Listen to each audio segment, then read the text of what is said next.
ఓ నమస్తే. నేను doctor Venkatachaganti, president, university of applied Vedic sciences. ఈరోజు మనతో జియావుద్దీన్ ఫ్రమ్ హైదరాబాద్. అంతే హైదరాబాద్ అయినా ఇది? అవునండి. అవునండి. వెల్కమ్ అండి, నమస్కారం. సో నమస్కారం అండి.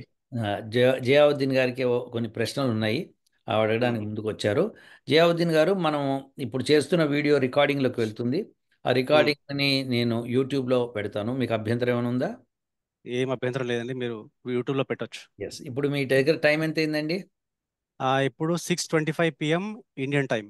ఓకే. ఇక నాకు 8:55 PM America eastern time. Yeah. Super. ఇప్పుడు మీరు ప్రశ్నలు మొదలు పెట్టచ్చండి. ఓకేనండి. సో, నేనేం చేశానంటే, నాకు చాలా క్వెషన్స్ ఉండే. ఫస్ట్ ఆఫ్ ఆల్ ఏందంటే, చిన్నప్పటి నుంచి అంటే చిన్న ఇంట్రొడక్షన్ ఇవ్వాలనుకుంటున్నాను నా గురించి. ఇవ్వండి. ఓకేనా? పర్లేదా? ఇవ్వండి, నో అయితే ప్రాబ్లం. చిన్నప్పటి నుంచి ఏందంటే, అంటే నేను ఒక ముస్లిం రిలీజియన్ ఫ్యామిలీలో పుట్టినప్పటికీ, ఆ ప్రభావం లేదు. ఎందుకంటే, ఇంట్లో అంతగా ఏమీ ఉండేది కాదనమాట. సో, డ్యాడీ ఏందంటే ఎక్కువ సైన్స్‌ని నమ్మేవారు. అలా ఏమైందంటే అదే అలవాటైపోయి అసలు ఏం తెలీదు. చాలా ఏజ్ వచ్చే వరకు కూడా అసలు దేవుడు అదంతా ఏం పట్టించుకునేవాళ్ళం కాదు. కాకపోతే ఒక ఏజ్ వచ్చాక కొంతమంది ఫ్రెండ్స్‌ని కలుస్తూ కలుస్తూ ఐడియా వస్తుందన్నమాట ఎలా ఉంటది ఏందన్నది. ఓకే. ఆ తర్వాత చాలా క్వెషన్స్ వచ్చిండే అనమాట. అంటే స్పేస్‌లో చూస్తాం కదా రాత్రిపూట. ఏమన్నా గోడ లాంటిది ఉంటుందా లాస్ట్‌కి? లేకపోతే ఆ గోడ వెనకాల దేవుడు ఉంటాడా అని చెప్పి అలా ఆలోచించాను. ఈ చాలా బాగుంది. స్టార్స్ ఆ, ఈ ఆ, స్టార్స్ ఏంది అసలు? దేవుడు ఎంత పెద్దగా ఉంటాడు? అసలు ఏంటి సంగతి? ఉమ్, నేనిప్పుడు ఇలా ఆలోచిస్తున్నాను దేవునికి తెలుసా లేదా అని చెప్పి ఇలా ఏమేమో క్వెషన్స్ ఇక 100 రకాల క్వెషన్స్ వచ్చేవి. ఉమ్, ఉమ్, ఆ తర్వాత ఏమైందంటే ఇంకా ఒక్కోసారేమో కొంచెం రిలీజియస్‌గా అవ్వడం. ఉమ్, తర్వాత ఎంత ప్రార్థించినా, ఎంత ప్రయత్నించినా ఏం కాకపోయేసరికి నమ్మకం పోయిందసలు. అసలు దేవుడున్నాడా లేదా? ఏంటసలు ఇది? మేము ప్రే చేస్తా ఉంటాం. ఏం జరగట్లేదు ఎందుకని చెప్పేసి అదొక రకమైన ఫ్రస్ట్రేషన్ వచ్చేసింది. ఓకే. ఆ తర్వాత ఆ వీడియోస్, ఈ వీడియోస్ చూసి చూసి తల మొత్తం పట్టేసినట్టుంది. లాస్ట్‌కి ఎందుకో ఒకరోజు క్యాబ్‌లో ఆఫీస్‌కి వెళ్తుంటే మీ ఛానల్ సజెస్ట్ అయిందనమాట యూట్యూబ్‌లో. ఉమ్, ఉమ్, అందులోకొచ్చాక మీరు కొన్ని లాజిక్ ఎక్స్‌ప్లెయిన్ చేశాక నాకు నమ్మకం వచ్చింది. మంచిగనిపించింది. అంటే there is someone who is talking logically. Um, ఇప్పుడు హనుమంతుల వారు గాల్లో ఎగిరేవారు అంటే మీరు ఒక లాజిక్ చెప్పారు. కొండ ఉమ్, ఎంత ఎత్తులో ఉంటుంది? ఎలా కనిపిస్తుంది? అసలు శ్రీలంకనా, లంకనా కాదని చెప్పి ఎక్స్‌ప్లెయిన్ చేశారు. అవును. అది చూసాక దేర్ ఈస్ సంథింగ్ స్పెషల్ అని చెప్పి అప్పుడు మీ ఛానెల్ సబ్స్క్రైబ్ చేసుకొని నేను ఫాలో అవ్వడం స్టార్ట్ చేశానండి. దగ్గర దగ్గర 5 ఇయర్స్ అనుకుంటా ఐ రిమెంబర్. ఉమ్, ఉమ్, ఆ తర్వాత చాలా చెప్పారు. రీసెంట్‌గా కూడా నాకు కూడా క్వెషన్స్ వచ్చాయి. అంటే ఉమ్, శ్రీకృష్ణుల వారు of course he is incarnation of God. అంటే ధర్మమూర్తి కాబట్టి, యోగి కాబట్టి he um, can do many things. Yes. But గోవర్ధనగిరి కొండని చిటికెన వేలుతో ఎత్తారంటే అసలు ఆయన దేవుడైతే చిటికెన వేలు కూడా అవసరం లేదు యాక్చువల్‌గా. ఎగ్జాక్ట్లీ. బా బాగా ఎందుకింత చెప్పారు. ఉమ్, ఎందుకింత ఫిజికల్లీ కూడా ఏదైనా అంత స్ట్రాంగ్ ఆబ్జెక్ట్ ఒక పాయింట్‌కి ఒక దగ్గర పెడితే యాక్చువల్‌గా ఉమ్, ఆబ్జెక్ట్ బ్రేక్ అవ్వాలి. ఉమ్, ఎందుకంటే అంత వెయిట్ ఒక దగ్గర పడితే ఆ ఆబ్జెక్ట్‌కి రంధ్రం పడడం, ఉమ్, బ్రేక్ అవ్వడం అవుతది. అలా ఉమ్, స్ట్రెయిట్‌గా కొండ నిల్చోదు. సో, ఇలా చాలా వచ్చినప్పటికీ I don't have any answer. Um, so, మీరు ఎక్స్‌ప్లెయిన్ చేస్తా ఉంటే, వేదాలను చెప్తా ఉంటే నాకు కొంచెం నమ్మకం వచ్చింది. ఉమ్. ఇంతకుముందుకు దయ్యాలన్నా, భూతాలన్నా భయమేసేది రాత్రిపూట.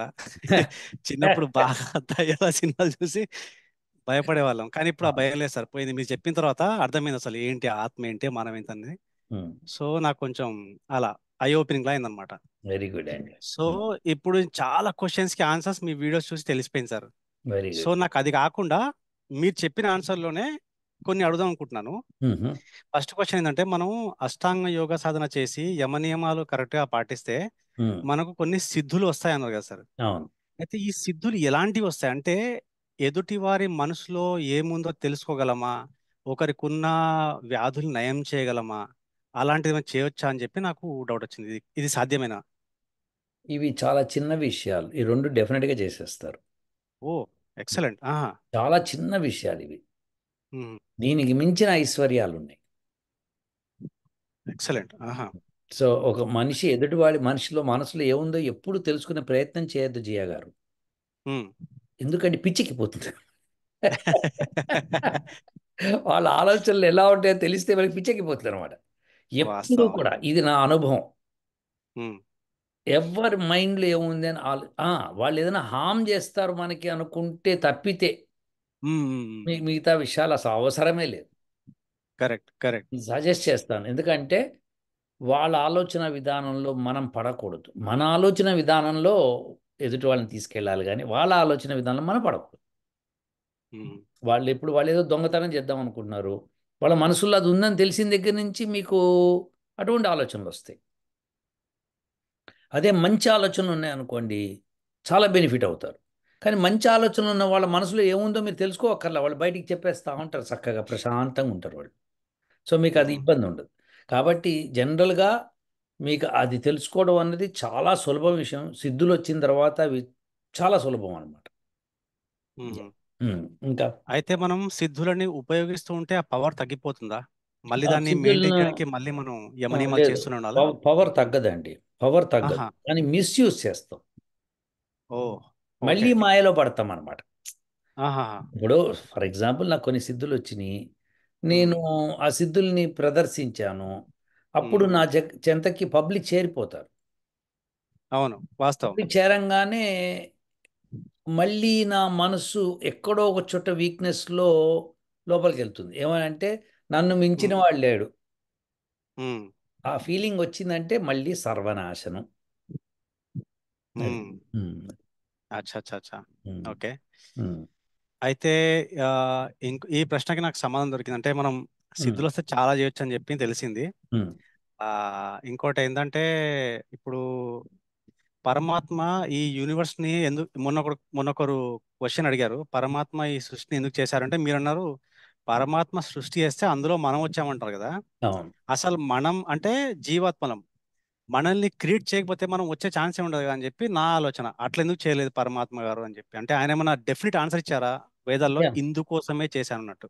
అట్లేం లేదు. ఇప్పుడు ఆత్మ, పరమాత్మ, ప్రకృతి ఈ మూడు అనాదులు. ఉమ్.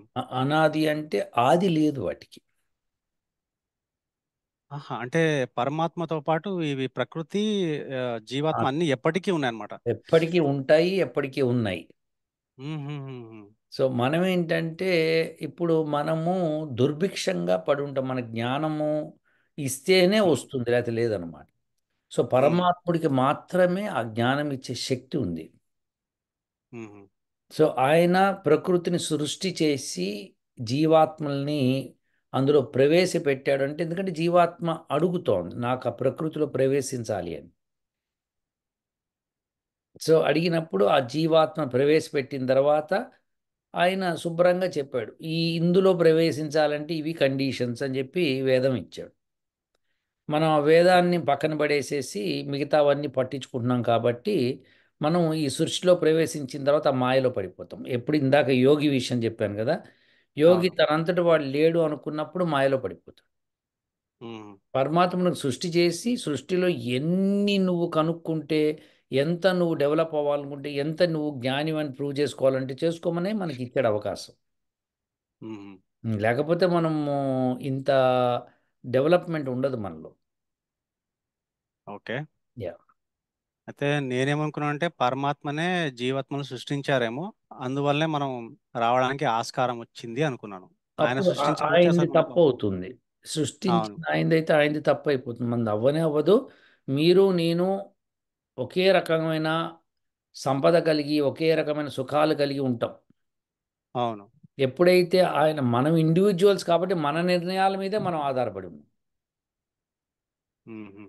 అందుకని ఓకే. మన నిర్ణయాలే మనని ముందుకు తీసుకెళ్తాయి తప్పితే ఆయన నిర్ణయించే సమస్య ఉండదు ఇంకా అక్కడ. ఉమ్. పరమాత్ముడికి దాంతో పని లేదు.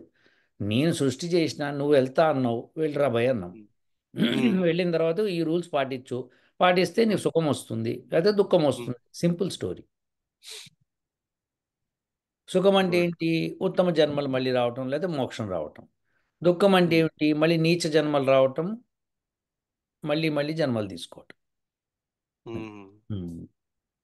అయితే యోగులు అనేవారు ఒక్కొక్క జన్మలో ఒక్కోలాగా, అంటే ఒక్కొక్క యుగంలో ఒక్కోలాగా జన్మ చేసుకొని ఆ, అందరినీ కాపాడుతూ ధర్మాన్ని రక్షిస్తూ వచ్చారనమాట. ఎస్. సో కలియుగంలో కూడా అలా అంటే ఇప్పుడు ఉన్నారా, లేకపోతే ఇంత ముందుకు ఉన్న వాళ్ళు ఎగ్జాంపుల్ గా వీళ్ళు వీళ్ళు ఉండే అని చెప్పొచ్చా, లేకపోతే ఎవరైనా వస్తారా మళ్ళీ? లేదండి, ఎప్పటికప్పుడు ఇప్పుడు మీతో పాటు మీ చుట్టుపక్కల జనాల్లో ఒకళ్ళు ఉంటారు, ఎవరో ఒకళ్ళు. మ్మ్. మీకు తెలియదండి. ఇప్పుడు ఓకే. ఎట్లా ఉంటుందంటే, లెటస్ సే నేను ఒక మంచి తాగుబోతుని అనుకుందాం కాసేపు. మ్మ్. నేను ఒక బార్లోకి ఎంటర్ అయ్యాను. మ్మ్. ఎంటర్ అయిన తర్వాత నా దృష్టి ఎక్కడ ఉంటుంది? బార్లో ఉన్న సీసాల మీద ఉంటుంది. మ్మ్. అంతేకాని బార్లో ఎవడ తాగట్లేదు, ఎవడు మంచోడు, ఎవడు అక్కడ మజ్జిగే తాగుతున్నాడు, ఎవడు అక్కడ నీళ్ళే తాగుతున్నాడు అని నేను ఆలోచించను. ఉమ్, అవును. ఎంతసేపు బార్లోకి నేను వచ్చిందే తాగడానిక. అవును. సో అదే దృష్టి ఉంటుంది మనకి. సో అలానే ఈ సృష్టిలో మనం ఉన్నాం, ఇరుక్కున్నాము. మనం ఏం చేస్తున్నాము, మనం ఎలా డెవలప్ అవుతాము, మనం ఏ ఉద్యోగం చేస్తే బాగుంటుంది, ఏ వ్యాపారం చేస్తే బాగుంటుంది, ఎంత సంపాదిస్తే బాగుంటుంది, ఎలాంటి వాళ్ళని పెళ్లి చేసుకుంటే బాగుంటుంది, ఎలా పిల్లల్ని కనాలి, ఎలా ఇల్లు కనాలి, ఎలా కార్లు కొనాలి, ఈ దానిలో ఉన్నాం కదా. సో మనకేంటంటే ధర్మాత్ముడు అన్న జ్ఞానం కలగడం కష్టం. ఉమ్, ఇప్పుడు మీరు ఈ ప్రశ్నలు అడుగుతున్నారు అంటే మీకు ఆ జ్ఞానం కోసం మీరు పాకులాడుతున్నారు కాబట్టి, ఆ జ్ఞానం ఎప్పుడైతే రావడం మొదలు పెడుతుందో మీకు సొసైటీలో ఉన్న ధర్మాత్మలు కనిపించడం మొదలు పెడతారు. ఆహా. ఉమ్. ఓకే. ఉమ్. అయితే ఆ, అంటే ఇప్పుడు అడగబోయే క్వశ్చన్ కొంచెం ఆ, ఎలా ఉంటుందంటే, ఇప్పుడు యోగులు అనే వాళ్ళు ఇప్పుడు సమాజంలో చాలా మంది ఉన్నారని తెలిసింది. ఇప్పుడు మీరు అంటున్న దాన్ని బట్టి ఎవరో ఒకరు ఉంటారు, ఖచ్చితంగా ఉంటారు, అంటే జనాల్లో యోగులు ఉంటారు. అని అనకుండా మనము అవసరానికి ధర్మార్థమై వచ్చిన వాళ్ళు ఉంటారు. వాళ్ళు ఆహా. వాళ్ళు మళ్ళీ పని అయిపోగానే వెళ్ళిపోతారు. అంటే వాళ్ళు చేసే పని చేస్తే వెళ్ళిపోతారు. వెళ్ళిపోతారు అంతే. ఉమ్. అంతేగాని జరగబోయే విపత్తుని కానీ వాటిని కానీ ఆపగలుగుతారా? అలా ఆపరు. ఉమ్, వాళ్ళకి పనేం దానికి ఆపాల్సిన పనులు, ఎవడి కర్మ వాడు బాధ్యుడు. కానీ ఎప్పుడైతే ఉమ్, మనం అలమటిస్తామో ధర్మం కావాలని, అప్పుడు వస్తూ ఉమ్. ఉంటారు. Okay sir. ఓకే, మనం గాట్ ఇట్. అలమటించకుండా మీకు మీకు మీకు ఇప్పుడు మీరు రోడ్డు మీద పడిపోయారండి దానిమని, ఎవరిని వచ్చి ఉమ్, అయ్యో పాపం అని చెప్పి హెల్ప్ చేస్తున్నారు అనుకోండి, నాకు అవసరం అవును. లేదు నేను లేస్తాను అన్నారు అనుకోండి, ఓకే ఉమ్, రా భయ్ అంటాం. ఉమ్, అంతే, ఇప్పుడు అంతే కదా. లేదు నన్ను హెల్ప్ చేయండి నేను పడిపోయాను ఎవరిని అడుగుతుంటే అప్పుడు ఎవరో ఒకళ్ళు వచ్చి కాపాడతారు. సో అడగకుండా అమ్మైనా పెట్టదు అన్న సామెత ఇక్కడ పనికి వస్తుంది అనమాట. అచ్చా. ధర్మం అన్నది మీరు అడగాలి. నాకు ధర్మం కావాలి అని గట్టిగా అడగాలి. ఉమ్, అడిగితేనే ధర్మం స్థాపించబడుతుంది. ఉమ్, లేకపోతే మీరు అడ్జస్ట్ అవుతున్నారు. ఉమ్, ఉమ్. అమెరికాలో ఒకసారి ఆ, ఇప్పుడు ఇట్లనే ఆ, ఒక యాక్సిడెంట్ అయింది. యాక్సిడెంట్ అంటే కారు ఇట్లా ముందు వెళ్తోంది, వెనకాల వాడు వచ్చి కొట్టాడు. ఉమ్, కొడితే వాడు అప్పుడు ఇద్దరు దిగారు. సరే అక్కడ పోలీసులు పిలుస్తారు, ఇన్సూరెన్స్ అవి ఇవి ఉంటాయి అన్నమాట. అయితే కొట్టిన వాడు అంటే వెనకాల వాడి మీద కేసు పెట్టలేదు. పెట్టకుండా వాడు ఆ పోన్లే అన్నాడు, ఇన్సూరెన్స్ కవర్ చేస్తుంది నా కార్ రిపేర్ కానీ ఊరుకున్నాడు. పోలీసు వాడు వస్తే ఏం చెప్పలేదు. అయితే ఈ వెనక వాడు ఏం చేశాడంటే వాడు నా మీద కేసు పెట్టలేదు కదా అని ముందు వాడి మీద ఉమ్. కేసు పెట్టాడు. ఆ, వాడు నాకు కావాలని బ్రేక్ వేసాడు, నేను వచ్చి గుద్దుకోవాల్సి వచ్చింది అని. ఇప్పుడు అది అయినా సరే అది చెల్లదు వాడు వెనకాల. కానీ పైసలు ఎదుటివాడి నుంచి లాగేద్దాము అన్న కుట్ర ఎక్కువగా ఉంటుంది. సో ఇప్పుడు ఇప్పుడు చెప్పండి, ఆ ముందుటి వాడు వెనకాల వాడు నన్ను కొట్టాడు వాడిది తప్పు అని చెప్పుండుంటే ఈయన మీదకి ప్రాబ్లం వచ్చేది కాదు. అవును. మరి ధర్మం స్థాపించడానికి ప్రతి మానవుడు ప్రయత్నం చేయాలి. మనకెందుకులే ఏదో అయిందిలే చిన్న విషయమే కదా వదిలేద్దాము అనుకుంటే మీరు ఆ సమాజానికి ఇష్టపడుతున్నారని అర్థం అనమాట. మీరు తప్పుని వీళ్ళు తప్పు చేస్తే ఇప్పుడు పర్సనల్ తప్పు అనుకోండి, మీరు సిగరెట్ తాగుతున్నారు, పక్కకి వెళ్ళి తాగుతున్నారు. సో అది మీ ఆరోగ్యం చెడిపోతుందని చెప్తాము, అయినా వినకపోతే నీ కర్మను వదిలేస్తాం. ఉమ్, కానీ మీరు ఎదుటివాడిని బలవంతంగా సిగరెట్ తాగించాలని ప్రయత్నం చేస్తున్నప్పుడు మటుకు అడ్డుకోవాల్సి వస్తుంది. ఉమ్, సో ధర్మాన్ని స్థాపించడానికి ప్రతి మానవుడు తన ప్రయత్నం చేస్తున్నప్పుడే ధర్మం ఉన్న చోటికి వెళ్తాడు. ధర్మం ఉన్న వాళ్ళు అక్కడికి వస్తారు. లేకపోతే ఆ సమాజంలో ధర్మం ఉండదు, అధర్మమే నడుస్తూ ఉంటుంది. ఓకే. ఉమ్. ఓకే. సో ఇంకో ప్రశ్న ఏంటంటే, ఉమ్. ఫర్ ఎగ్జాంపుల్ నేను రాత్రిపూట వెళ్తున్నాను, ఉమ్. ఒక దగ్గర ఒక 10 మంది ఎవరో దుర్మార్గులు ఉన్నారు, ఉమ్. ఒక అమ్మాయిని వాళ్ళు పాడు చేయడానికి ట్రై చేస్తున్నారని చూశాను నేను. ఉమ్. అయితే ఇప్పుడు నేను వెళ్తే వాళ్ళు 10 మంది ఉన్నారు కాబట్టి నన్ను ఈజీగా కొట్టేయగలుగుతారు, ఉమ్. చంపేయగలుగుతారు. ఉమ్. అక్కడి నుంచి హెల్ప్ అడిగితే పోలీసు వచ్చేలోపు టైం పడుతుంది. ఉమ్. సో నేను ఏది చేస్తే కరెక్ట్? నేను వెళ్ళి వాళ్ళతో ఫైటింగ్ చేయాలా, లేకపోతే అంటే వాళ్ళని ఎదుర్కోవాలా, లేకపోతే అక్కడి నుంచి వెళ్ళిపోయి సహాయం కోసం వచ్చేదాకా వెయిట్ చేయాలా, ఏం చేయాలి? ఇది అప్పుడు మంచి నా మీద ప్రశ్న. తప్పు రాదా మరి? యా, మంచి ప్రశ్న ఉమ్, అండి. ఆ ఆ, అమ్మాయి సహాయం కోసం అరుస్తోందా, అరవట్లేదా? ఆ, అరుస్తున్నారు డెఫినెట్లీ. అరుస్తేనే వెళ్ళాలి. ఉమ్. లేకపోతే సహాయం కోసం అమ్మాయికి అడగకపోతే ఆ అమ్మాయి వాళ్ళతో పాటు వచ్చిందని అర్థం. అయితే 10 మంది ఉన్నప్పటికీ నేను భయపడకుండా వెళ్ళిపోలేదు, వాళ్ళ ఆ, ఆయుధాలు వెళ్ళాలి. ఉన్నప్పటికీ. విశేషం ఏంటంటే వెళ్ళి ఖచ్చితంగా వాళ్ళని అడగాలి, తప్పని చెప్పాలి. ఉమ్, మీకు చేతనైంది చెప్పాలి, చేతనైంది వాదించాలి కూడా. ఉమ్, తనడానికి వస్తే మీరు తన్నాలి. ఉమ్. వాడు 10 కొడతాడు, మీరు ఒకటన్నా కొడతారు కదా. కానీ వాళ్ళు ఆయుధాలతోని అటాక్ చేసి నన్ను చంపేస్తే. చేస్తారు, చేస్తారు ఖచ్చితంగా. దుర్మార్గం అంటే అట్లనే ఉంటుంది. మీరు ఆయుధంతో ఉండాలి. ఉమ్, మీరు అక్కడ దొరికిన ఆయుధం మీరు పుచ్చుకోవాల్సిందే. సో అది మీరు అట్లా చేస్తే మీకు ఉమ్, ధర్మాత్మలు తప్పకుండా వచ్చి హెల్ప్ చేస్తారు. ఓకే. తప్పదు. తప్పదు. ఉమ్, మీరు మీ జన్మ బ్రహ్మాండంగా ఉంటుంది, మీకు పరమాత్ముడు ఆ విషయంలో ఎక్కడా లోటు చేయడిగా. అందుకనే గుడ్. ఎప్పుడు ధర్మయుద్ధంలో స్వర్గమే వస్తుంది కానీ నరకం రాదు. ఉమ్, ధర్మయుద్ధం ఎప్పుడు స్వర్గానికి దారితీస్తుంది. ధర్మయుద్ధం అంటే ఏంటి? ఇప్పుడు మీరు కాపాడుతున్నారు అమ్మాయిని, అది ఉమ్, కాపాడటం అన్నది ఒక మంచి పని. అది సమాజం కరెక్ట్. ఒప్పుకుంటుంది. ఉమ్, సమాజం అంతా కలిసి ఒప్పుకుంటుంది. మన చట్టం ఉమ్, ఒప్పుకుంటుంది. కాబట్టి మీరు మంచి పని చేస్తున్నట్లు. కానీ ఒకటైతే ఓకే. గుర్తుపెట్టుకోవాలి, దుర్మార్గం ఎంత పెచ్చు పెరిగిందంటే ఉమ్, వాళ్ళు మిమ్మల్ని ఇరికిచ్చే ప్రయత్నం కూడా చేస్తారు. అవును. ఇరికిచ్చే ప్రయత్నంలో రేపొద్దున మీరు అమ్మాయిని కాపాడుతున్నప్పుడు ఆ అమ్మాయిని బెదిరిస్తారు. నువ్వు విడిగా ఉమ్, ఇప్పుడు ఎక్కడుంటావో మాకు తెలుసు, రేపొద్దున మేము వచ్చి చంపేస్తాం, నువ్వు వాడి మీదే కేసు పెట్టు అని ఉమ్, చెప్పి ఉల్టా పెడతారు. ఉమ్, నీకు వాళ్ళు భయాన్ని కొద్దీ అలా చేశారనుకోండి, అప్పుడు మీరు ధర్మాన్ని ఏం కాపాడుతారు చెప్పండి మీరు అప్పుడు. కరెక్ట్. అందుకని ఆ అమ్మాయి గట్టిగా అరవాలి, నాకు ఉమ్, సాయం కావాలని అరవాలి, అరిచి తీరాలి. అమ్మాయి ఉమ్, ఎందుకు, ఒక అబ్బాయి అయినా సరే అట్లా అరవాలి. ఉమ్, సహాయం కావాలన్నప్పుడు మీరు అంతే. మీరు వెళ్తున్నారు కాపాడడానికి, మీరు గట్టి గట్టిగా అరుచుకుంటూ అందరు రండి, ఇక్కడ ఇక్కడ ఇక దారుణం జరుగుతోంది రండి హెల్ప్ చేయండి అని అరవాలి. ఉమ్, అప్పుడు విన్న వాళ్ళు ఎవరన్నా ఉంటే ధర్మాత్ములు బయటకు వస్తారు. జరుగుతుంది అది. ఇప్పుడు ఇదేంటంటే ఇవి రేర్ సిచ్యువేషన్స్. ఈ రేర్ సిచ్యువేషన్స్ని మీకు ఆసరాగా తీసుకోవాలి. ఉమ్, మీరు ఆలోచించాలి. మీరు విషయాల్లో ఆలోచించి ధర్మం స్థాపించాలి, మీరు ధర్మం వైపే ఉండాలి అనుకుంటే కనుక ఖచ్చితంగా వీళ్ళు హెల్ప్ చేయాలి.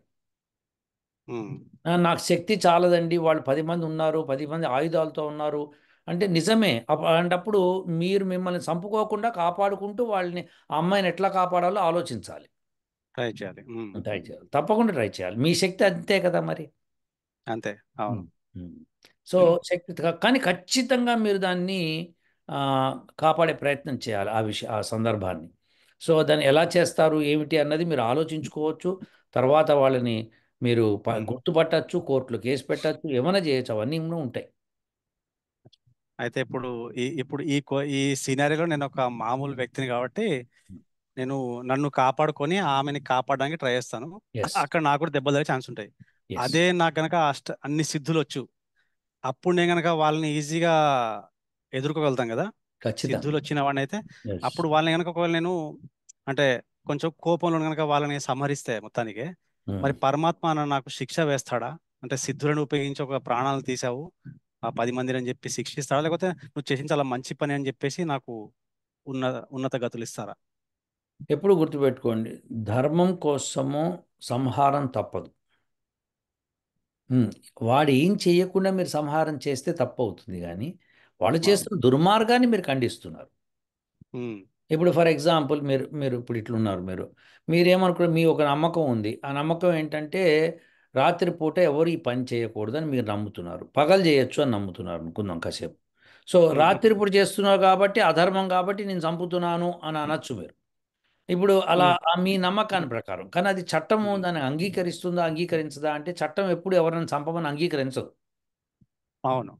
చట్టం అంగీకరించదు. మీరు అక్కడ వాళ్ళని చంపడానికి వీల్లేదు అంటే మీరు ఆ గొడవలో అలా జరిగింది అని నిరూపించుకోవాల్సి వస్తుంది.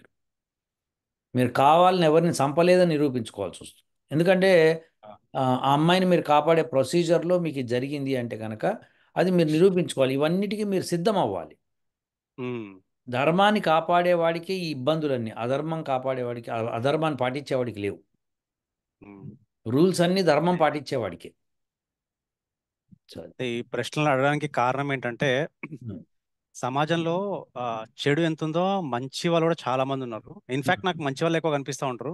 ఉమ్, సో వీళ్ళందరికీ ఉన్న ఆలోచన ఏంటంటే ఈ సమాజాన్ని బాగు చేయాలి, ఆ, ఇట్లా ఆపదలో ఉన్న వాళ్ళకి రక్షించాలని చెప్పి వీళ్ళకి చాలా కోరిక ఉంటుంది. సో అందరూ కూడా ఇలా మంచి పని చేసి ముందుకు వస్తే మనం ఎవరో వచ్చి కాపాడతారు అని అనుకోకుండా మనమే ఎగ్జాంపుల్ అంటే కల్కి అవతారంలా అనుకోవచ్చు. అలా అనుకొని మనమే అందరిని రక్షిస్తా పోతావచ్చు అని చెప్పి నా ఆలోచన. మనకు మంచి సిద్ధులు వస్తే అట్లీస్ట్ సమాజాన్నైనా బాగుపరచవచ్చు అని చెప్పి ఆలోచన. అవునండి. మంచి ఆలోచన. సిద్ధులు అదే చేస్తారు కూడా. వాళ్ళు ఉమ్, వచ్చినప్పుడు ఇప్పుడు కృష్ణుడు ఏమని చెప్పాడు భగవద్గీతలో? ఎప్పుడెప్పుడైతే అన్యాయం ఎక్కువ అవుతుందో, నేను అధర్మం ఎక్కువ అవుతుందో, నేను అప్పుడు అవతారం తీసుకుంటా అన్నట్టుగా చెప్తాడు.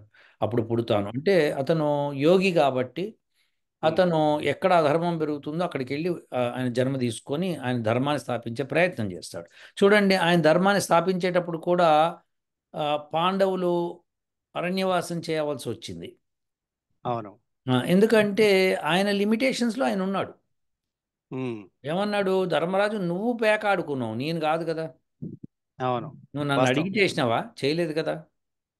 అవును. కాబట్టి నువ్వు అనుభవించు, నువ్వు అనుభవించు. కాకపోతే మళ్ళీ తిరిగి వచ్చిన తర్వాత నీ రాజ్యం నీకు వచ్చేటట్టు చేసే బాధ్యత మటుకు నేను తీసుకుంటా. ఉమ్, ఇప్పుడు అదే మీరు కూడా అదే చేయాలి. ఆ స్త్రీ ఉమ్, ఎవరైతే ఉందో, ఎవరినైతే మీరు రక్షించాలనుకున్నారో, రక్షించే ముందర ఆ అమ్మాయి యొక్క స్థితిగతులు తెలుసుకోవాలి. అమ్మాయి అక్కడికి ఎందుకు వచ్చి ఉంటుంది, ఎలా వచ్చి ఉంటుంది, ఏంటి పరిస్థితి అని. సో అలాంటివి అమ్మాయి ఎందుకు చేస్తోంది, అమ్మాయి అమ్మాయే క్లబ్కి వెళ్ళి తాగేసి వచ్చేస్తోంది అనుకోండి, మీరు రక్షించడంలో ఇంకా అర్థం ఏముంటుంది చెప్పండి. మళ్ళీ రేపు పొద్దున మళ్ళీ వచ్చి తాగి వెళ్తుంది, ఇంకో 10 మంది చేరతారు. ఆమెను తను రక్షించుకునే పొజిషన్లో లేకుండా ఎందుకు అలా చేస్తోంది, అది మనం ఉమ్, ఆలోచించాలి. సో ఉమ్, ధర్మరాజు జూదం ఆడినప్పుడు కృష్ణుడు స్పష్టంగా చెప్పాడు, నువ్వు జూదం ఆడినావు, నీ కర్మ. మీ తమ్ముళ్ళు నేను ఫాలో అవుతున్నారు, వాళ్ళ కర్మ. మీరందరూ పోయి అడవిలో కట్టకట్టుకొని సావండి, నాకు సంబంధం లేదు. ఓ, కానీ నువ్వు అడిగినప్పుడు, నన్ను రక్షించు అని అడిగినప్పుడు అడిగితే మటుకు నేను వస్తా. సో అది. ఇప్పుడు సో మీరు మన కర్మ ఎలా ఉంటుందని ఆలోచించేటప్పుడు సొసైటీ కర్మ ఆలోచించాలి. ఈ ఉమ్, సొసైటీలో ఈ మార్పు రావాలి. మార్పు రావాలి అంటే కనుక ఆ మార్పు రావడానికి మీతో పాటు 10 మంది మీకు సహకరించాలి. లేకపోతే మీరు సిద్ధుల్ని మీరు పొందాలి. ఉమ్, ఇది. అది అది అయితే ఆ, ఇప్పుడు ఎలాగో మనం మహాభారతం గురించి కొంచెం టాపిక్ వచ్చింది కాబట్టి రెండు మర్చిపోయిన ప్రశ్నలు గుర్తొచ్చాయండి. అడగండి. ఆ, ఒకటి ఉమ్, నాకు చాలా ట్రిక్కీ అనిపించింది, నాకు ట్రిక్కీగా ఉండొచ్చు ఎందుకంటే నాకు సంస్కృతం రాదు కాబట్టి. ఉమ్, ఒకటి ఏంటంటే అశ్వత్థామ హతః పుంజరః అని చెప్పి ఒకటి ఉంది, చాలా ఫేమస్ ఈ వర్డ్. అంటే ఉమ్, అందరూ అంటారు ధర్మరాజు తప్పు చేశారు అని అంటారు. ఉమ్, అయితే నాకు ఇక్కడ క్వశ్చన్ ఏంటంటే అశ్వత్థామ హతః పుంజరః అంటే పుంజర అంటే ఏనుగు అన్నట్టు గుర్తుంది కొంచెం నాకు. అశ్వత్థామ హతః అంటే ఆయన చనిపోయారని అర్థం. ఓకే. అయితే ధర్మరాజు గట్టిగా అరిచినప్పుడు ద్రోణాచార్యుల వారికి అశ్వత్థామ చనిపోయాడు అన్నాడా చనిపోయింది అన్నాడా? ఎందుకంటే అది ఏనుగు కాబట్టి మనం స్త్రీలింగంతోనే అంటాం. సో అశ్వత్థామ చనిపోయాడు అని చెప్పి గట్టిగా అరిచి అది ఏనుగు అని చెప్పి మెల్లగానుంటే ద్రోణాచార్యుల వారికి భాష అర్థం కావాలంటే ఈయన భాష తప్పు మాట్లాడరు యాక్చువల్గా. ఎవరు? ధర్మరాజు గారు. అంటే ధర్మమూర్తులు ఎవరైనా సరే భాష తప్పుగా మాట్లాడకూడదు. సో డూ అన్నారా, ది అన్నారా? ఒకవేళ చనిపోయింది అంటే ద్రోణాచార్యుల వారికి గుర్తురాలి, అచ్చా ఏదో సంథింగ్ వేరే చెప్తున్నారని. లేదు చనిపోయాడు అని గట్టిగా ఉంటే మాత్రం ధర్మరాజు గారు తప్పు చేసినట్టు. సో ఇది కొంచెం కన్ఫ్యూజింగ్ గా ఉంది నాకు. మీరు లేదండి. ఇప్పుడు ఆ, విశేషం ఏంటంటే మేలు ఏనుగునే చనిపోయినట్టుగా చెప్తాడు అక్కడ. కుంజరహ, అహ, ఉమ్, అహ వచ్చింది కాబట్టి అది అక్కడ మేలు ఏనుగు. మేలు ఏనుగు. ఆహా. ఓకే. ఫీమేల్ ఏనుగు అయితే వేరే రకంగా వస్తుంది. అంటే సంస్కృతంలో అంటే ఉంది. ఉమ్. మేల్ ఉంటే మేల్ లా వాడతారు, ఫీమేల్ ఉమ్. కి వేరుంటుంది అవును. తెలుగులా కాకుండా. ఓకే. ఓకే. ఈ అహా, డౌట్ క్లియర్ ఇప్పుడు అయిపోయింది సార్. ఒక్కొక్కటి గుర్తుపెట్టుకోవాల్సింది ఉమ్, ఒకటి. ఉమ్, ఉమ్. చెట్టు ఉంది అని అంటాం కదా తెలుగులో. అవును. కానీ సంస్కృతంలో వృక్ష అని అంటాం మనం. వృక్ష ఉమ్, అంటే చెట్టు. అది అది మేల్ టర్మినాలజీ అది. Male terminology. Um. Okay. So okay. అట్లా మీకు మేల్ టర్మినాలజీ ఉన్నప్పుడు వేరుంటుంది, ఫీమేల్ టర్మినాలజీ ఉన్నప్పుడు వేరుంటుంది. ఆ ఓ, క్రియాపదం కూడా అలా వాడుకుంటూ వస్తాం అనమాట. ఓకే. ఓకే. అయితే చాలా ట్రిక్కీగా వాడారనమాట ఆ సమయంలో. ఆ సమయంలో ఉంది అప్పుడే. భాష, ఆహా. వాళ్ళకు వచ్చిన భాష అది కాబట్టి అదే మాట్లాడారు. ఉమ్, ఉమ్, ఉమ్. సిక్కే ఉంది అందులో. ఇప్పుడు మీకు వచ్చిన భాష ఇది, మీరు అదే మాట్లాడతారు. చెట్టు ఉంది అంటాడు కానీ చెట్టు ఉన్నాడు అని మీరు అనరు కదా. అనము, అనము. మొగ కుక్క ఉన్నా కానీ కుక్క ఉంది అంటారు కానీ కుక్క ఉన్నాడు అనరు కదా. ఉమ్, అది మీ తెలుగులో. సంస్కృతంలో అలా కాదు. తెలుగులో అలా కాదు. ఓకే, ఓకే, అదే అదే డిఫరెన్స్ అయి ఉంటుంది, అదే కరెక్ట్. ఆ ఇంకొకటి ప్రశ్న ఏంటంటే, ద్రౌపది వస్త్రాపహరణం అని చెప్పేసి ఆ, ఒకటి ఒక ఘట్టం ఉంటుంది. ఉమ్. అప్పుడు శ్రీకృష్ణ వారు వచ్చి ఒక ఎండ్లెస్ క్లాత్ అంటే చీర లాంటి ఇచ్చారన్నట్టు అంటారు. ఉమ్. అది కరెక్టేనా, లేకపోతే లాజికల్ గా అసలు అక్కడ ఏమై ఉంటుంది నిజంగా, అంటే వ్యాస మహర్షి రాసిన? ఇది మటుకు నిజమైన సమస్య. ఇప్పుడు మనం దీన్ని ఇలా ఆలోచించుకుందామండి. ఆ, ఒకటి, కృష్ణుడు ఎవరు అని మనం నమ్మాలి ఫస్ట్ మనం. ఆయన ఒక యోగి, గొప్ప యోగి, డౌట్ లేదు యోగి అందులో. కాబట్టి వస్త్రం సప్లై చేశాడని నమ్మాలి. క్లియర్. యోగికి ఆ ఓకే, శక్తి ఉంది కాబట్టి. ఓకే. అణిమ, గరిమ, మహిమ, లగిమ, ఈసత్వము, వసిత్వము ఇలాంటివన్నీ 8 అష్టసిద్ధులు ఆయనకున్నాయి. ఉమ్, కాబట్టి ఆయన చేయగలుగుతాడు. ఆయన ఆయన ఏమైనా చేయగలరు. ఆయన ఎక్కడి దాకా చేయగలుగుతాడంటే ఆ సమయంలో ఆయన ఒక ఏనుగు అవతారం తీసుకుని కూడా అక్కడికి రాగలుగుతాడు. ఆ, ఉమ్. ఎందుకంటే ఏ రూపం అంటే ఆ రూపం తీసుకోవచ్చు యోగి. ఓకే. అది అందుకనే కృష్ణుడు అంత గొప్పవాడు ఎందుకయ్యాడంటే ఆయన కర్మ చేస్తూ యోగిలాగా బతికేశాడు ఆయన. ఉమ్, కాబట్టి ఆయనకి అది సాధ్యం అది. సో అలా నమ్మొచ్చు. లేదు ఆ ఘటన జరగలేదు, కృష్ణుడికి గొప్పతనాన్ని ఆపాదించడానికి ఇచ్చుంటారు అని కూడా అనొచ్చు. అంటే యాక్చువల్ మహాభారతంలో, అంటే వ్యాస మహర్షి రాసినట్టున్నారు కదా మహాభారతం, అందులో ఏముంది యాక్చువల్గా, ఆ ఘట్టం ఉందా అసలు అది అందులో? ఇప్పుడు విశేషం ఏంటంటే వ్యాస మహర్షి రాసినప్పుడు రమారమి 5,000 శ్లోకాలు ఉండే. ఉమ్, కానీ అది రాన్ పెరిగి 1,08,000 శ్లోకాలు అయింది. ఓకే, ఎవరు పడితే వాళ్ళు జోడించుకుంటూ పోయారు. ఓకే. సో దేర్ ఫోర్ ఇప్పుడు దాన్ని ఇప్పుడు మనం నిరూపించాలంటే చాలా కష్టమైపోతుంది అన్నమాట. వాస్తవం, అవును. ఇప్పుడు సో అది ఎంత కష్టమవుతుందంటే క్లిష్టం. ఇప్పుడు ఫర్ ఎగ్జాంపుల్ గాంధీజీ ధోవతి కట్టుకున్నాడు, ధోవతికి అంచు ఉండిందా ఉండదా అన్న ప్రశ్న ఉమ్, వచ్చింది అనుకోండి. ఉమ్, ఇప్పుడు అది ఆయన్ని ధోవతి కట్టుకున్న ఉన్న వీడియోలు ఏమైనా ఉంటే అవి చూసి చెప్పాలి. అవును, సో లక్కీగా ఉన్నాయి మనకి ఇప్పుడు. ఉన్నాయి, అవును, ఆ, ఫొటోస్ ఉన్నాయి. అదే అదే కనుక వివేకానందుడు కట్టుకున్నప్పుడు ధోవతికి అంచు ఉండిందా ఉండదా అంటే ఉమ్, వివేకానందుడు ఉన్నప్పుడు ఫోటోలు ఉండినాయి కానీ వీడియోలు అంత లేవు కదా. లేవు, కాబట్టి అది కొద్దిగా క్లిష్టమైన వెతికితే దొరకచ్చు. దొరకవచ్చు. ఉమ్, కానీ అంతకు ముందుకి కొద్దిగా ముందుకు వెళ్ళిపోయాం అనుకోండి, మనము ఉమ్, అక్బర్ అన్న ఆయన ధోతి కట్టుకున్నాడా, ప్యాంట్ వేసుకున్నాడా, లేకపోతే అలాంటిది వేసుకున్నాడా అని అడిగితే చెప్పడం కష్టం, అందులో ఎవరైనా రాసి ఉంటే తప్పితే. కరెక్ట్. సో మనకి అవి అన్నీ రాసినవి తీసుకొని జల్లెడ పట్టాలి.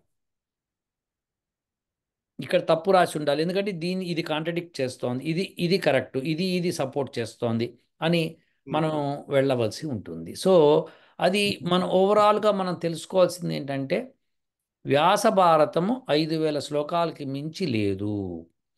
కానీ మధ్యలో ఈ కల్పితాలన్నీ వచ్చినాయి. ఇప్పుడు నన్నయ్య, తిక్కన్న, ఎర్రాప్రగడ రాసినప్పుడు ముగ్గురు కూడా రాసేటప్పుడు తిక్కన రాసినప్పుడు భగవద్గీతని ఓ 10-12 శ్లోకాలు పెట్టాడు అంతే. ఉమ్, కానీ ఇప్పుడు 700 శ్లోకాలు ఉన్నాయి అందులో. ఆ, ఇప్పుడు మరి ఇది కల్పితమా కాదా అంటే నేనైతే కల్పితమనే చెప్తాను నేను. కానీ కల్పితమైన అవన్నీ కూడా మంచి శ్లోకాలు. అవును, అందులో ఏమీ చెడు లేదు, బాగున్నాయి అవి, చెడు లేదు అది. చదివాను. అవును, సో అవును, నేనేమంటా అంటే అది అంతవరకు కరెక్టే. కానీ మనం తెలుసుకోవాల్సింది ఏంటంటే పండితుల మన లక్షణం ఏంటంటే సామాన్యులకి కల్పితాలు చేసి పెట్టిన వాళ్ళని మనము తప్పకుండా ఎండగట్టాలి. ఇది తప్పు, సామాన్యుల్ని నువ్వు భ్రమ పెడుతున్నావు అని చెప్పాలి మనం.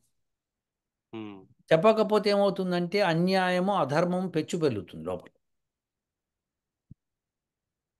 కాబట్టి ఇవన్నీ కూడా మనము వేదం ద్వారానే మనం దాన్ని ఫిల్టర్ చేయగలుగుతాం. ఉమ్, వేదానికి మహాభారతానికి సంబంధం లేదు, ఎందుకంటే ఉమ్, వేదము ఎప్పుడో ఇవ్వబడింది. ఇప్పుడు మహాభారతం అనేది ఒక ఇతిహాసం, ఇది ఇలా జరిగింది అని చెప్పడం అన్నమాట. సో అది అవును. మనము తెలుగులో చరిత్ర అంటూ ఉంటాం మనం.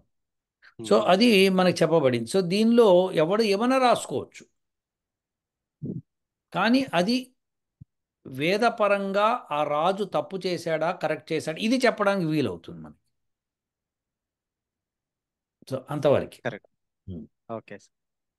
సో నెక్స్ట్ ప్రశ్న ఏంటంటే, మనకు మోక్షం వచ్చిన తర్వాత కొన్ని కోట్ల, అంటే మీరు చెప్పారు, ఒక లెక్క చెప్పారు, చాలా డ్యూరేషన్ వరకు మనం ఆనందంలో ఉంటామని చెప్పారు. అవును. సో మనకు ఏదంటే అది వస్తుంది అన్నారు కదా, ఆయన ఉమ్, కరెక్టేనా? అంటే ఏది అవును. కోరుకుంటే. ఉమ్, అయితే ఇప్పుడు ఏదైనా ఎంజాయ్ చేయాలనుకుంటే, ఇప్పుడు ఈ శరీరం ఉందనుకోండి, నాకు అనిపిస్తుంది ఇప్పుడు నేను ఈ లోకంలో ఫలానా బండి కానివ్వండి, ఏదైనా బంగ్లా కానివ్వండి కొనుక్కోలేను, అంత ఉమ్, డబ్బులు లేవు కాబట్టి సరే అనుకోవచ్చు. ఉమ్. మోక్షం వచ్చాక నాకు ఇది కావాలంటే వచ్చినప్పటికీ నేను ఎంజాయ్ చేయడానికి నాకు శరీరం కావాలి. సో అది ఎలా సాధ్యమవుతుందని చెప్పి ఒక చిన్న క్వశ్చన్. యా, ఇప్పుడు ఏంటంటే మోక్షము మీకు వచ్చినప్పుడు వచ్చే ఆనందం ఏదైతే ఉంటుందో అది ఉమ్, అనిర్వచనీయము అంటే ఏంటి, నిర్వచించలేము. ఉమ్, నిర్వచించని దాని గురించి ఇంతకంటే చెప్పుకోలేము. ఉమ్, అక్కడ ఏం ఆనందం, ఎంత ఆనందం అంటే ఇప్పుడు ఫర్ ఎగ్జాంపుల్ చెప్తా చూడండి. చిన్న పిల్లవాడు ఉన్నాడు, ఉమ్, వాడు గీ పెడుతున్నాడు, నాకు చాక్లెట్ కావాలి, చాక్లెట్ కావాలని. వాడికి చాక్లెట్ దొరికింది అనుకోండి, వాడికి ఆనందం వచ్చేస్తుంది, కళ్ళలో మెరుపు వస్తుంది. అవును, కానీ అదే మీరు ఆ చాక్లెట్ కోసం మీరు గీ పెట్టరు కదా, అవును. మీకు అవసరం నాకు లేదు. చాలా చిన్న విషయం అది. అవును. అది అసలు మీకు అది అట్లనే అక్కడికి వెళ్ళి వచ్చే ఆనందాలు కొన్ని వేల వేల రెట్లు మన మన మానవుడి ఆనందం కంటే. సో అది చెప్పనలవి కాదు. ఉమ్, చిన్నపిల్లాడు చాక్లెట్ కోసం ఏడుస్తూ పెద్దవాడిని చూసి నువ్వెందుకు ఏడవట్లేదు అని అనుకోడు. ఉమ్, ఎందుకంటే అవును. వాడికి అదే లోకం. మానవులం కూడా మనము ఈ చిన్న లోకం చూస్తున్నాం, మనం చాలా చిన్న లోకం చూస్తున్నాం. ఎప్పుడైతే మోక్షంలోకి వెళ్ళారో అది ఆ లోకమే వేరు. అంతదాకెందుకు అణిమ గరిమ మహిమ ఇలాంటి శక్తులు వచ్చినప్పుడే మీరు విపరీతమైన ఆనందంగా ఉంటారు. So therefore that's different. ఇక మీకు ఇంకా state of mind is different. So అయితే దాని అప్పుడు నుంచి తిరిగి మోక్షంలో రాలేం. ఉన్నప్పుడు, ఉమ్? సారీ, ఉమ్. మోక్షంలో ఉన్నప్పుడు నాకు ఇప్పుడు అట్లీస్ట్ ఈ జన్మలో ఉన్న వాళ్ళు ఎవరైనా గుర్తుంటారా, లేకపోతే మెమరీస్ అన్ని మళ్ళీ క్లీన్ అయిపోతాయా అన్నట్టు? అవసరం లేదు మీకు. అంతేగా. విషయం ఏంటంటే మీరు మోక్షంలో ఉన్నప్పుడు మీకు శరీరం ఉంటుందా అని అడిగారు. పంచ ఉమ్, సూక్ష్మ శరీరాలు ఇప్పుడు సూక్ష్మ శరీరం ఉంటుంది. ఆ సూక్ష్మ ఉమ్, శరీరంతోనే అన్ని అనుభవించడానికి వీలవుతుంది. ఉమ్, కానీ ఆ సూక్ష్మ శరీరం ఏంటి అన్నది వెరీ ఇంపార్టెంట్. ఇప్పుడు ఆహా, నేను చెవులతో వింటున్నా కదా, చెవులతో అవును. వినేది ఏంటి చెప్పండి? శబ్దము ఏదైనా సరే. కరెక్ట్ కదా. ఆ శబ్దమే అవును. శరీరంగా ఉంటుంది. ఆహా, ఓకే. అదిరిపోలా? కొత్తగా అవునా? ఉంది. అసలు అవును. అది అద్భుతం అనమాట. శబ్దమే శరీరంగా ఉంటే ఇక నాకు చెవులతో పని ఏంటి? ఓకే. ఆహా. అట్లనే రూపమే శరీరం నాకు. ఉమ్, కాబట్టి మోక్షజీవుడు త్వక్రూపుడు కావాలంటే త్వగ్రూపుడు, అంటే చర్మరూపుడు కావాలంటే చర్మరూపుడు, అంటే స్పర్శరూపుడు అవుతాడు. అలానే ఉమ్, శ్రోత్రరూపుడు కావాలనుకున్నప్పుడు శబ్దం అవుతాడు, రూపం అవుతాడు, అలానే వాసన అవుతాడు, ఇలాంటివన్నీ అవుతాడు. అయినప్పుడు ఉమ్, అది సూక్ష్మ శరీరం, అది అసలు అద్భుతం అన్నమాట. అది దాన్ని ఓకే. నేను నిర్వచించలేను. మీరు కూడా అది అనుభవానికి వస్తే కానీ నిర్వచించలేరు. నిర్వహించారు. యా. ఎట్లయితే సరే. ఒక గుడ్డివాడు ఉంటాడు, ఉమ్, గుడ్డివాడికి రంగుల గురించి ఎంత ఎక్స్ప్లెయిన్ చేసినా అర్థం కాదు. అవును, ఏమన్నా చెప్పండి, మీకు అర్థం కాదు, అంతే కదా. అవును. వారు ఎప్పుడు చూడలే కాబట్టి చెప్పలేము. No way. Impossible, impossible. అలా అనేది కూడా. గుడ్ సార్, బాగుంది ఇది. Um, okay. So next question ఏంటంటే, ఆ ఇప్పుడు మీరు అన్నారు ఇదంతా ఒకటి మాయ అంటే, ఆ, మనం ఒక మాయలో ఉన్నాం అంటే మనం ఎంత బయటికి వద్దాం అనుకున్నా మళ్ళీ మాయలో పడిపోతూ ఉంటాం కదా. ఉమ్, నేనేమనుకున్నా అంటే కొంతమంది, అంటే ఇది మనకు తెలిసిందే, కొంతమంది గొప్ప గొప్ప అంటే సైకాట్రిస్ట్ వాళ్ళు ఏం చెప్తారంటే, ఉమ్, మనం ఏదైతే ఊరికి అనుకుంటూ ఉంటామో ఉమ్, మనం అదే అయిపోతాం అని చెప్పి. అంటే ఇప్పుడు ఊరికే భయపడుతూ ఉంటే లాస్ట్కి అదే భయమే జీవితం అయిపోతుంది. ఉమ్, ఒకవేళ మనం గనక మళ్ళీ మనం గొప్ప వాళ్ళ, మనం మంచి వాళ్ళని చెప్పి మనకు మనమే చెప్పుకుంటా ఉంటే అష్యూరెన్స్ లాగా, ఉమ్, అలాంటి మైండ్ సెట్ వస్తుందని చెప్పారు. అయితే నేను ఇప్పుడు అష్టాంగ యోగ సాధన సడన్ గా స్టార్ట్ చేయాలంటే కష్టం కాబట్టి ఉమ్. నాకు నేనే వాల్ పేపర్స్ లో కానివ్వండి, గోడ మీద కానివ్వండి, మొబైల్ వాల్ పేపర్ లో కానివ్వండి, ఇది మాయ, అని రాసుకొని అది టైం ఉన్నప్పుడల్లా చూసుకుంటూ చూసుకుంటూ ఉంటే నాకు కొంచెమైనా డిస్ట్రాక్షన్ కలిగి మెల్లగా అటువైపు వెళ్ళగలుగుతానా, ఇది పని చేస్తుందా కొంచెమైనా, కొంచెం ఈజీ అవుతుందేమో అనుకుంటున్నాను నేను. యా, అది అది కొంత ఫీలింగ్ అలా ఉంటుంది, కానీ ఆచరణలో లేకపోతే మీకు అలవాటు రాదు. అవును. ఇప్పుడు ఫర్ ఎగ్జాంపుల్ మీరు ప్రాణాయామం చేయాలి. అది ఉమ్, గంట సేపు చేస్తామా, ఒక నిమిషం చేస్తామా అన్నది ఫస్ట్, అది మీ విషయం. అది నేను ఉమ్, ఒక నిమిషం చేశాను, చేసినప్పుడు అలవాటు అయింది, ఒక నిమిషం తర్వాత 2 నిమిషాలు చేయాలి, అలా మనం పెంచుకుంటూ వెళ్తాం అంతే. సో ఉమ్, ఏదన్నా మీరు ఆచరణ చేయాల్సింది. ఉమ్, నేను ప్రాణాయామం చేయాలి అని గోడ మీద రాసి పెట్టుకున్నాం అనుకోండి, యా ఉమ్, చేయాలి, అరే చేయాలి కదా చేయాలి కదా అనుకుంటూ ఉంటాను తప్పితే చేయకపోతే ఎట్లా? సో అవును. చేయగలుగుతానేమో, అలా రాస్తే చదువుతుంటే రోజు నాకు నేను చేస్తానేమో అని అనుకుంటే ట్రై చేయొచ్చు, తప్పేం లేదు అందులో. కానీ అలా ఉమ్, జరుగుతుందని అనుకోను. మీరు ఉమ్, ప్రయత్నంతోనే చేయాలి. ప్రయత్నంతో అదే. మీరు అది చేయందే అవ్వదు, కొద్దిగన్నా మొదలు పెట్టందే అవ్వదు. Um, um, um. So okay. కాకపోతే మీరు అనుకుంటున్నారు కాబట్టి, ఎప్పుడైతే మీకు ఆ బలం వస్తుందో అప్పుడు అవుతుంది. ఆహా. అయితే మీరు ఇది బాగా తెలుసుకోండి, అందరూ తెలుసుకోవాల్సిన విషయం, ఇంక్లూడింగ్ నేను కూడా తెలుసుకోవాల్సిన విషయం ఏంటంటే, నేను ఒక చెడు హ్యాబిట్ని మానేద్దాము అని అనుకుంటూ ఉంటే అవ్వదు, మానాలి.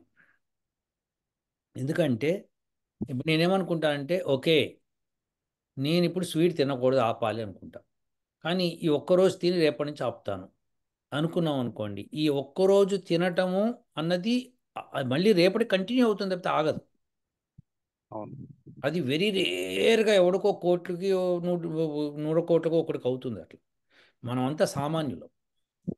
సో మనము అలవాటు మొదలు పెట్టాల్సిందే తప్పితే ఏది వదిలిపెట్టదు మన్ని. మనకున్న చెడు ఎప్పుడూ మన వదలదు, మనం వదులుచుకోవాలి బలవంతంగా. ఉమ్, మనం వదులుచుకోవడానికి యమనియమాలు. ఆహా. అచ్చా. Okay sir.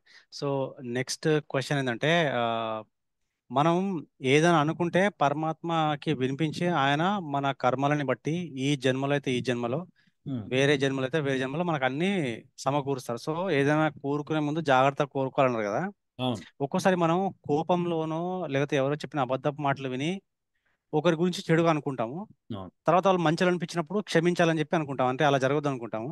ఉమ్. సో మరి మనం ఫస్ట్ అనుకున్నందుకు అలా జరిగి తర్వాత మంచి జరుగుతుందా, లేకపోతే ఇప్పుడు మంచి కొడుకున్నాం కాబట్టి పరమాత్మ ఏం చెడు అని వాళ్ళకి కలిగించకుండా ఆపేస్తారా అని అంటే నా చెడు క్వశ్చన్. జరిగింది తీవ్రంగా జరుగుతుంది, మంచి కూడా అంత తీవ్రంగా అయితే అవుతుంది. మీరు చెడుని ఎంత తీవ్రంగా మీరు అనుకుంటారో, మంచి అంత తీవ్రంగా అనుకోరు ఎప్పుడు. అవును.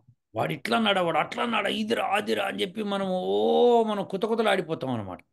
ఉమ్, ఎంత అవుతామంటే బీభత్సంగా శరీరంలో చాలా నర్వస్ సిస్టమ్ నుంచి, గుండె దగ్గర నుంచి, కిడ్నీల దగ్గర నుంచి, మనకు కడుపు దగ్గర నుంచి అన్ని ఎఫెక్ట్ అయిపోతుంటాయి.